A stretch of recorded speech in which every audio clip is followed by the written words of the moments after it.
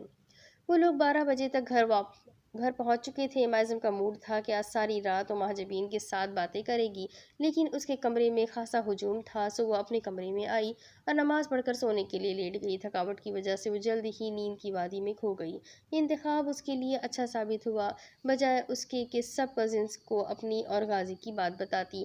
اسی لیے وہ جلد ہی فجر کے لیے اٹھ گئی۔ رات کو اس کے کمرے میں کوئی اور نہیں تھا، جس کی وجہ سے وہ آرام سے سوئی۔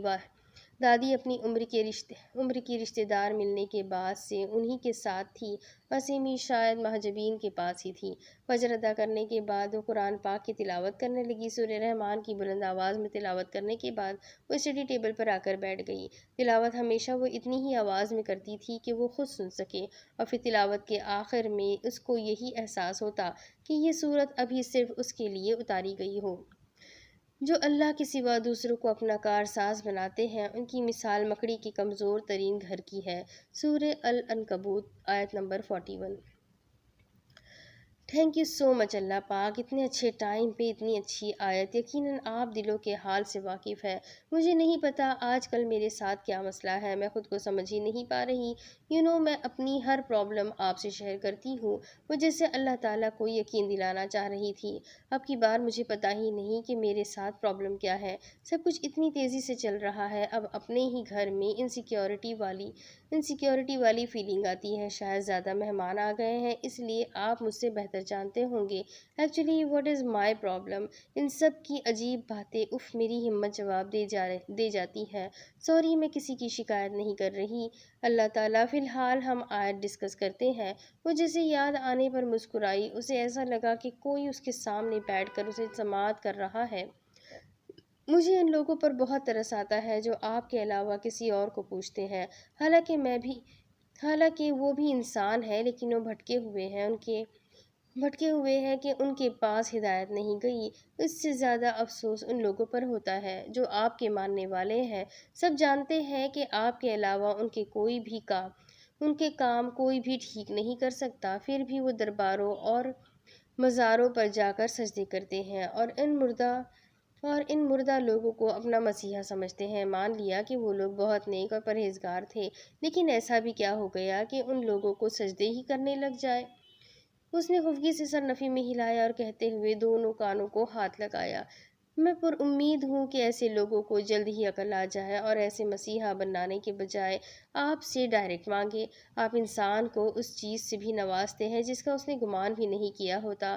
آپ کو پتہ ہے جب مجھ سے کوئی پوچھتا ہے کہ اللہ سے رابطہ رکھنے سے تمہیں کیا ملا، تو میں جواب دیتی ہوں سب کچھ جو میں نے مانگا، اور آپ تو جانتے ہیں میں نے آپ سے ہمیشہ ہدایت مانگی ہے، صراط مستقیم مانگا ہے، اور آپ نے وہ مجھے دے دیا ہے، کیونکہ یہی میرے لیے سب کچھ ہے۔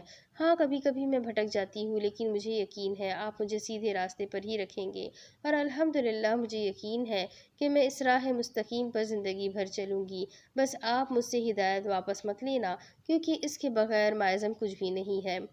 مکڑی کا گھر واقعی کمزور ترین گھر ہے، ہوا کے جھونکے سے بھی ٹوٹ کر بکھر جاتا ہے۔ You want to say that کہ جو لوگ اپنے کاموں کو پورا کروانے کے لیے کسی دوسرے کی تلاش میں ہوتے ہیں وہ کامیاب نہیں ہوتے، اور ان کی مثال آپ نے اسپائڈر سے دی ہے۔ لیکن پتہ ہے آپ کو، میں نے کلاس میں کہانی پڑھی تھی کنگ اینڈ دی اسپائڈر، بادشاہ اور مکڑی۔ اس میں تھا کہ اس کنگ نے اس چھوٹی سی مکڑی سے ہی موٹیویشن لی تھی، پر دیکھا جائے تو پس منظر میں وہ مکڑی بھی آپ پر ڈیپینڈ کرتی تھی۔ اگر آپ نہیں چاہتے تو وہ 9ویں مرتبہ بھی اوپر نہ چڑھ سکتی، اور اس کا گھر اتنا کمزور ہوتا ہے کہ وہ صرف اس کا ہی وزن اٹھا سکتا ہے جو خود کمزور ہے۔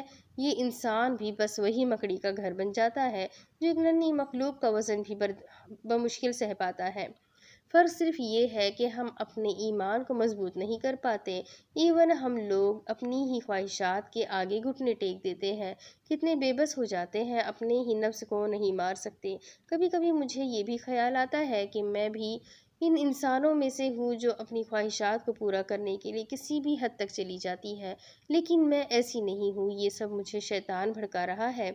میں اس کو جاننے لگی ہوں۔ وہ مجھے گڈ کاپ سے قابو کرنے کی کوشش کرتا ہے۔ بے وقوف انسان کو اپنی خواہشات پوری کرنی چاہیے، لیکن اچھے برے کی تمیز نہیں بھولنی چاہیے۔ یہی مسئلہ ہے کہ لوگ کسی بھی حد تک چلے جاتے ہیں، نہ ہی اچھے کو دیکھتے ہیں اور نہ ہی برے کو۔ ہر چیز ان کے لیے صرف انجوائمنٹ کی طرح ہوتی ہے۔ مجھے بھی اپنی کزنز کی طرح فیشنیبل ہو کر سوسائٹی میں موو آن کرنا چاہیے، لیکن میرا ضمیر نہیں مانتا۔ میں یہ بناؤ سنگار کر کے قیامت میں آپ کی نظر میں برا نہیں بن سکتی۔ ہاں، گھر کی شادی ہے، تھوڑا سا تیار تو ہو ہی سکتی ہوں۔ اینڈ مائزم آپ سے بہت پیار کرتی ہے۔ میں تو دروازہ زور کا بجنے لگا تو وہ جو انہماک کے ساتھ پڑھ رہی تھی فوراً ہڑبڑا کر کھڑی ہو گئی اور گہرا سانس لیا، قرآن پاک چوم کر بند کیا۔ آنے والے کا قتل کا ارادہ کرتے ہوئے اب وہ دروازہ کھول رہی تھی، لیکن سامنے سیمی تھی جو اس وقت کس سے باتیں کرنے کی بابت پوچھ رہی تھی۔ جن بھوتوں سے سیمی جان، وہ مسکرائی۔ سیمی بہت اچھی تھی اور اس پہ کیوں غصہ کرتی، اور ویسے بھی وہ اس سے پہلے سے بھی زیادہ عزیز ہو گئی تھی۔ اب اس کے آگے کی سٹوری میں آپ کو اگلی قسط میں سناتی ہوں کہ آگے اس کتاب میں اور کیا لکھا ہے۔ یہ جاننے کے لیے میرے ساتھ بنے رہیں۔ اگلی ویڈیو میں پھر ملیں گے، تب تک کے لیے چینل کو سبسکرائب کر لیں، بیل آئیکن کو ضرور دبا دیں، ویڈیو کو ضرور لائک کر دیں اور کمنٹ کر کے مجھے ضرور بتائیں کہ آپ کو یہ کہانی کیسی لگ رہی ہے اور آپ کا فیوریٹ کیریکٹر اس میں کون بنتا جا رہا ہے۔ تو ملتے ہیں اگلی ویڈیو میں، تب تک کے لیے اپنا خوب سارا خیال رکھیں، مجھے بھی دعاؤں میں یاد رکھیں۔ اللہ حافظ۔